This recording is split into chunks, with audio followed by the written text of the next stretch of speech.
दोस्तों, आप एक्सेल में कुछ जानना चाहते हैं, कुछ सीखना चाहते हैं तो एक्सेल का नॉलेज होना बहुत ज़रूरी है। आज के वीडियो में भी एक ऐसी मैं आपको टिप्स और ट्रिक्स बताऊंगा जो आपके काम में बहुत आएगी, हर वक्त आपके काम में आएगी। तो वीडियो को अंत तक देखना ताकि आपको सारी जानकारी बेहतरीन तरीके से मिल सके। दोस्तों, आप मेरे YouTube चैनल पे जाके कंप्यूटर का पूरा बेसिक कोर्स कर सकते हो। जैसे आप देख रहे हो यहाँ पर मैंने बहुत सारे वीडियो बना के रखे हैं और भी आगे आपके लिए वीडियो बनाते रहूँगा ताकि आप कंप्यूटर का बेसिक नॉलेज अच्छे से पा सके। आप बहुत सारे वीडियो यहाँ पर दिए हुए हैं, उसका यूज़ कर सकते हो। आराम से आप कंप्यूटर बेसिक कोर्स पूरा फ्री में अपने हिसाब से अपने टाइम पे सीख पाओगे। तो चलिए दोस्तों, माइक्रोसॉफ्ट एक्सेल का चौथा वीडियो बनाने की शुरुआत करते हैं। सबसे पहले हम एक्सेल प्रोग्राम ओपन कर लेते हैं। तो हमने इस प्रकार से एक्सेल प्रोग्राम ओपन कर लिया है।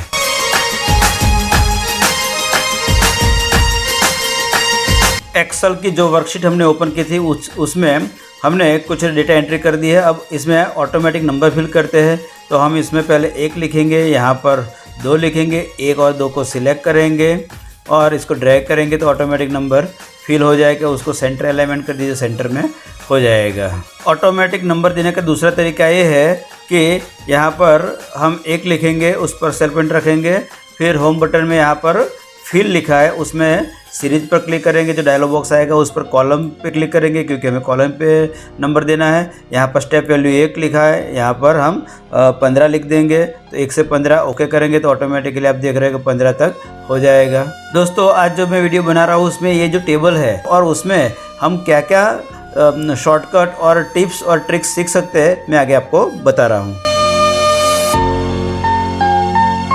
सबसे पहले हम टेबल, जो हमारा टेबल है वो उतना सिलेक्ट कर लेते हैं और इसमें बॉर्डर दे देते हैं। तो यहाँ से ऑल बॉर्डर लिखा है तो ऑल बॉर्डर पर क्लिक करेंगे तो हमारी बॉर्डर आ गई।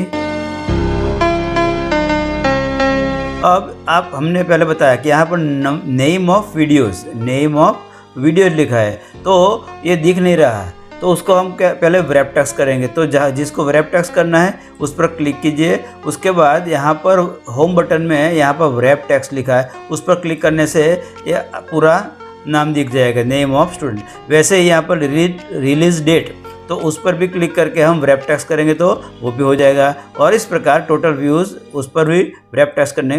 तो ये हमें सारा व्रैप हम इस प्रकार से एक ही सेल में पूरा जो टाइटल है उसका टेबल का वो भी हम देख सकते हैं। अब यहाँ पर हम जो देख रहे हैं कि ये वीडियो के नाम लिखे हैं तो वो डी कॉलम में लिखे हैं, लेकिन नाम थोड़ा लंबा होने से आपको यहाँ तक दिख, लेकिन वो यहाँ पर है नहीं, वो सिर्फ डी कॉलम में है। तो उसको भी एक साथ हम व्रैप कर सकते हैं। तो उसको सिलेक्ट करके वही व्रैप टेक्स्ट पर क्लिक करने से व्रैप हो जाएगा, ठीक है ना। तो इस प्रकार से आप व्रैप कर सकते हो। और अब उसको थोड़ा कॉलम बड़ा करना है तो इसको यहाँ से हम ड्रैग करके भी ये कर सकते हैं इस प्रकार से। अब रो की हाइट बढ़ गई तो रो की हाइट भी यहाँ से फॉर्मेट में क्लिक करके रो हाइट, और रो हाइट कितनी करनी है हमें 25 करनी है तो 25 करके ओके कर दीजिए तो ये 25 हो जाएगी। ये जो टेबल का टाइटल लिखा है, ये टाइटल कहाँ किस सेल में लिखा है, तो ये C1 से इतने सेल में टेबल के बराबर सेंटर करना है। तो मर्ज एंड सेंटर करोगे तो मर्ज एंड सेंटर करने के लिए जितने सेल आपको ले जाना है, मर्ज करना है, उतने सेल को सिलेक्ट कर लीजिए। और उसके बाद होम बटन पर यहाँ पर मर्ज एंड सेंटर लिखा है, तो ये मर्ज एंड सेंटर पर आप क्लिक करोगे तो ये जितने सेल सिलेक्ट किए तो एक हो जाएंगे, मर्ज हो गया।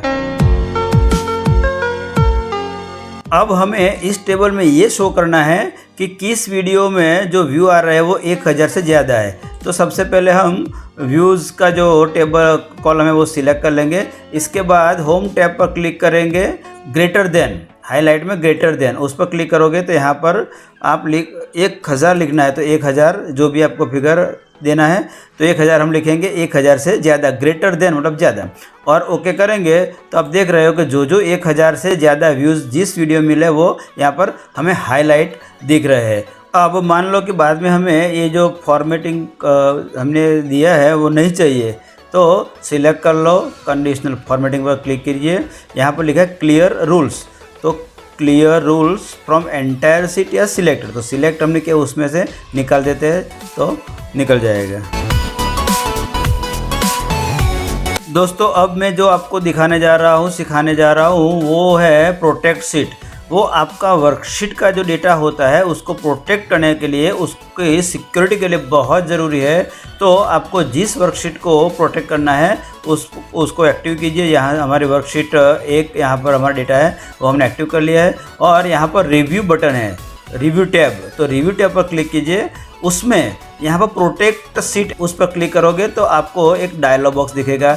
तो उस डायलॉग बॉक्स में आपको यहाँ पर पासवर्ड देना है। आपका जो भी पासवर्ड रखना है वो आप रख सकते हो। जैसे कि मैं यहाँ पर एक पासवर्ड रख देता हूँ। उसके बाद यहाँ पर लिखा है प्रोटेक्ट वर्कशीट, तो पूरी वर्कशीट हमें प्रोटेक्ट करनी है। ओके करूँगा तो फिर दोबारा आपको वही पासवर्ड देना होगा। तो कंफर्म कर रहा है, फिर वही पासवर्ड दीजिए, ओके कीजिए, तो ये हमारा सीट प्रोटेक्ट हो गया। अब कोई भी आपकी सीट ओपन करेगा और उसमें कुछ बदलाव करना चाहेगा तो नहीं कर पाएगा। जैसे कि मैं कुछ भी लिखता हूँ तो इस प्रकार का डायलॉग बॉक्स आएगा कि आपकी सीट प्रोटेक्ट है, आप कुछ नहीं कर पाएंगे। किसी भी फिगर को भी आप नहीं चेंज कर पाएंगे। जैसे कुछ भी लिखूँ नहीं लिख पाऊँ, किसी भी सेल में, पूरे वर्कशीट में कहीं पर भी मैं जाऊँ कुछ भी नहीं लिख पाऊँगा। तो इस प्रकार से आपकी वर्कशीट पूरी प्रोटेक्ट हो गई है। आपके सिवा कोई भी उसमें बदलाव नहीं कर पाएगा। आपको भी अगर बदलाव करना है तो आपको अनप्रोटेक्ट करना होगा।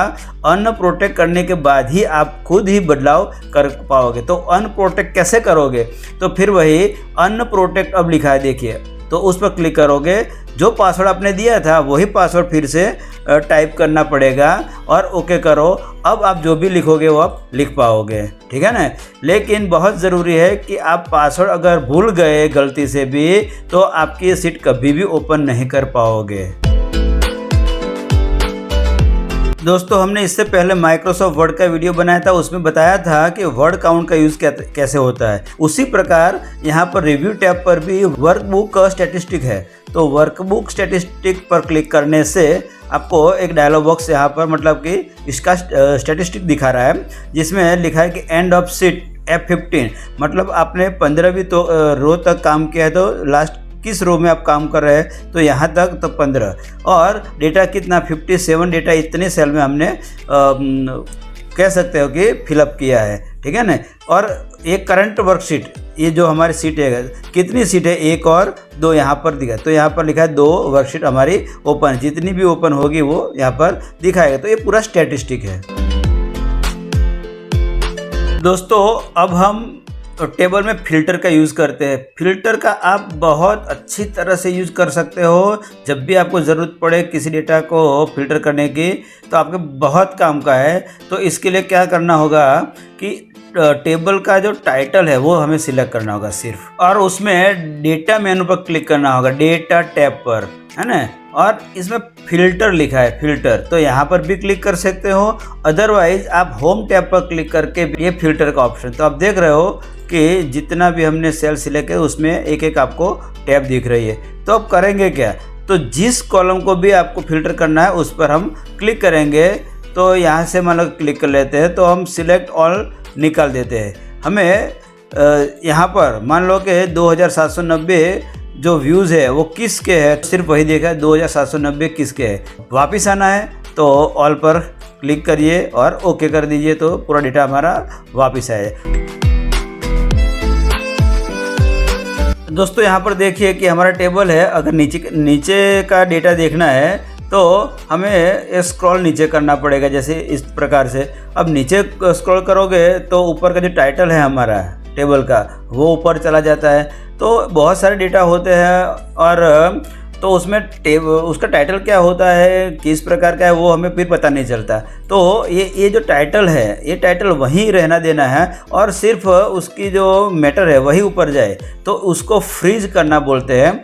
तो जहाँ से आपको वो डेटा फ्रीज करना है, टाइटल फ्रीज करना है, तो वहीं हम सिलेक्ट कर लेते हैं ये इस प्रकार से, ठीक है ना। तो ये रो हमने सिलेक्ट कर ली, यहाँ से हमें फ्रीज करना है। व्यू मेन्यू में क्लिक करके यहाँ पर फ्रीज पेन, और फ्रीज पेन पे क्लिक करोगे तो अब ये फ्रीज हो गया यहाँ से, ठीक है ना। अब आप स्क्रॉल करोगे तो सिर्फ आपका डेटा हटेगा, वो टाइटल वहीं का वहीं रहेगा। तो इस प्रकार से आप फ्रीज का भी उपयोग बखूबी कर सकते हो।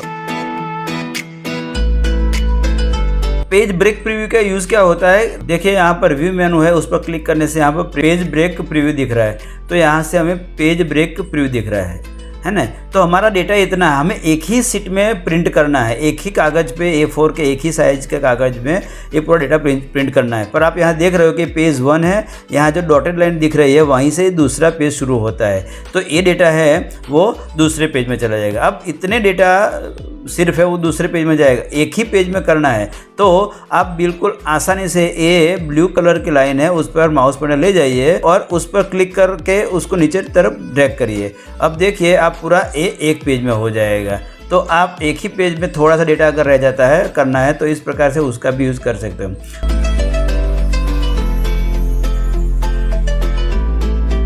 अब आपको एक्सेल में कोई डेटा एंट्री करनी है, आपका क्राइटेरिया फिक्स है कि मुझे ये फिगर से ये फिगर के बीच में डेटा एंट्री करिए, ना उससे कम ना उससे ज़्यादा।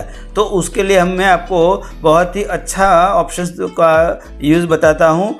तो उसके लिए सबसे पहला आपको कहाँ पर वो डेटा एंट्री करनी है वो रेंज सिलेक्ट कर लीजिए, अदरवाइज पूरी सीट सिलेक्ट कर लीजिए। मैं यहाँ पर इतनी रेंज सिलेक्ट कर लेता हूँ और इसमें मुझे डेटा टैब पर क्लिक करके यहाँ पर डेटा वैलिडेशन है, तो डेटा वैलिडेशन पे मैं क्लिक करूँगा। उसके बाद डेटा वैलिडेशन जो डायलॉग बॉक्स आएगा उसमें सेटिंग में मुझे अलाउ है, उसमें होल नंबर लिखा है, होल नंबर, उस पर क्लिक करूँगा। तो डेटा बिटवीन, तो आप यहाँ से अपने हिसाब से जो भी करना चाहे वो कर सकते हैं। मैं यहाँ पे बिटवीन करता हूँ कि इस फिगर और इस फिगर के बीच में। तो मिनिमम कितनी, तो मैं यहाँ पर लिखता हूँ कि 50, यहाँ पर लिखता हूँ मैक्सिमम कितनी, तो 100। तो 50 से कम नहीं, 100 से ज़्यादा नहीं। अगर वो लिखूँ तो उसमें डेटा एंट्री ना हो, इसके बीच में हो। तो इस प्रकार से करें। उसके बाद एरर, अगर आप उससे कम या ज़्यादा लिखते हो तो क्या एरर दिखाए, तो वो यहाँ पर टाइटल में लिखते हूँ कि रीट्राई, ठीक है ना, एरर मैसेज, तो प्लीज़ रीट्राई। ओके करता हूँ तो अब ये हो गया। अब मैं इसमें लिखता हूँ कि 65, तो लिख दे, लेकिन यहाँ पर मैं लिखता हूँ कि 45 और अगर क्लिक करोगे तो ये मैसेज आएगा, वो नहीं 50 से कम नहीं लेगा, प्लीज़ रिट्राई सर। तो रिट्राई करो। अब यहाँ पर मैं 55 लिखता हूँ तो वैलिडेशन है, लेकिन यहाँ पर मैं 101 भी लिखता हूँ तब भी नहीं होगा। देखिए रिट्राई। मैं यहाँ 100 लिखता हूँ तो हो जाएगा, मैं यहाँ 50 लिखता हूँ तब भी हो जाएगा, लेकिन 49 लिखूँगा तो नहीं लिख पाऊँगा क्योंकि हमने 50 और 100 तक दिया है, तो उससे कम ज़्यादा नहीं। तो ये हमारा डेटा जो सिलेक्ट किया था इतने रेंज, तो उसमें हम ये कर पाएंगे। तो ये डेटा वैलिडेशन। दोस्तों एक्सेल में किसी भी डेटा को आसानी से समझने के लिए चार्ट एक बहुत अच्छा विकल्प है। जैसे कि हम इसका चार्ट बनाते हैं तो मैं पहले सिलेक्ट कर लेता हूँ कि मान लो कि यहाँ से यहाँ तक, तो ये वीडियो के नाम, और मैं फिर कंट्रोल की दबा के सिर्फ व्यू सिलेक्ट करता हूँ, बीच का कॉलम नहीं सिलेक्ट करता हूँ। कंट्रोल की के साथ ये हम कर सकते हैं। अब इसका मुझे चार्ट बनाना है तो सिलेक्ट करने के बाद इंसर्ट टैब पर क्लिक करके यहाँ चार्ट का पूरा एक बॉक्स है, उसमें हम चार्ट के जो पॉइंट है पर क्लिक करेंगे, ऑल चार्ट। तो ऑल चार्ट पर क्लिक, तो ये सारे चार्ट के प्रकार है। आपका डेटा जिस प्रकार का होगा उस प्रकार के चार्ट का आप सिलेक्शन करोगे। मैं यहाँ कॉलम पहले पसंद कर लेता हूँ, उसके बाद यहाँ पर ये अलग अलग कॉलम्स है, ठीक है ना। तो आप देख रहे हैं यहाँ पर ये भी है, तो इसको मैं सिलेक्ट कर लेता हूँ, ठीक है ना, और ओके करता हूँ। तो ये हमारा चार्ट यहाँ पर आ गया।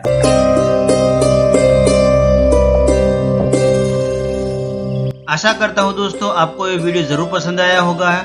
मिलते हैं अगले वीडियो में। टेक केयर, जय हिंद।